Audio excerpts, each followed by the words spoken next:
Here's today's 5-minute medical update. Hello on this first day of the week, friends.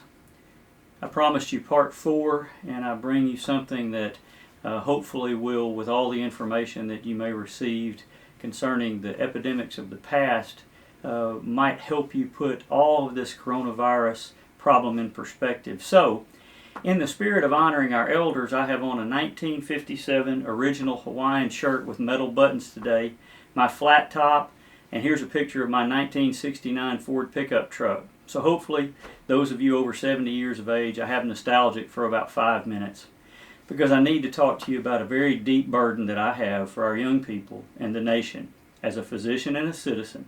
This is not medical, but it's born out of conversations that I've had with those in my practice that are elderly and those that are fearful and those that have been panicked to the point that they're afraid to even come in for medical care.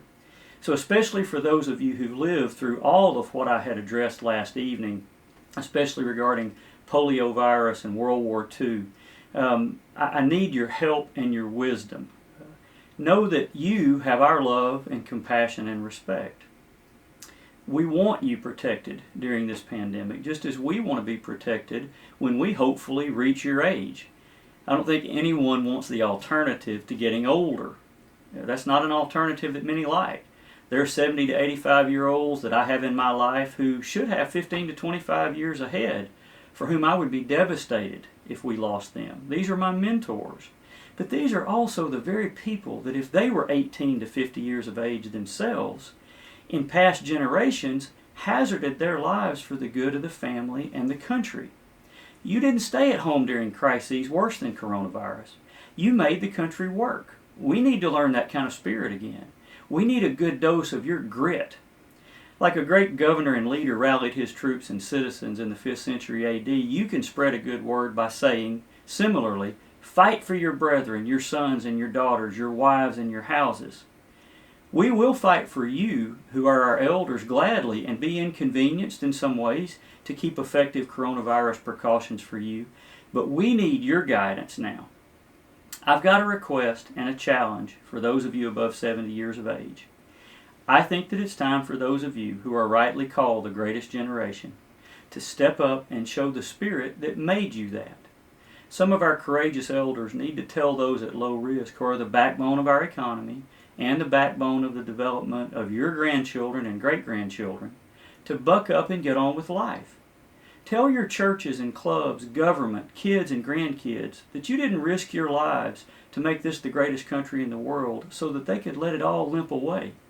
Our enemies now know that they can paralyze this country and this generation with a virus that's less deadly than all the pandemics in the last 6 centuries, other than the H1N1 and Asian swine flu. Don't think that they aren't working on this right now in Russia, China, North Korea, and the Middle East. This will happen again. We need to gird ourselves for it. So we need you to tell your fellow citizens that Father really does know best, and that you know how to take care of yourselves, and you'll do it with the help of those who love you. So teach them what one of your generation, a man in the South Pacific that could have very well worn a shirt like this, tell them what Ed Harrell, U.S. Marine Corps retired, said in this great book, Out of the Depths, echoed succinctly in the foreword by Lieutenant Colonel Oliver North. Colonel North said, "It's been my great blessing to spend most of my life in the company of heroes like Ed Harrell. By hero, I mean a person who has wittingly put himself in grave physical jeopardy for the benefit of another. Heroes are people who overcome evil by doing good at great personal risk. Through self-sacrifice, fortitude, and action, whether they succeed or fail, heroes provide a moral and ethical framework and inspiration for the rest of us. Real heroes are selfless. We need you to help us learn how to be heroic like you were, and to push many out of the nest again. After the measles and polio epidemics of the 50s and the flu pandemics of 57 and 68, you've been through this before, and worse. We don't have kids dying and becoming paralyzed in ways like you've seen. State your convictions with dignity and poise. Tell the stories about things that you went through that really did bring reasonable panic. Show us the way. Give us inspiration. Lead us with your wisdom and experience. Because if many of you who felt this way would just speak up and tell us your convictions. It would put steel in the spines of those who need it most, from 18 to 50 years of age. You beat the Nazis, you won the Cold War, you got us to the moon. You can help us handle this while protecting you. I know the country isn't what it once was, and we've lost our way in numerous areas, but it's worth saving.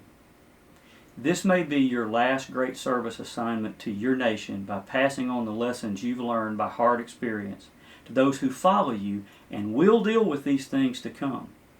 We need you. Remember Uncle Sam. And I'll see you again in a few days with more information that really is meant to bless you. Thank you very much for your time and attention.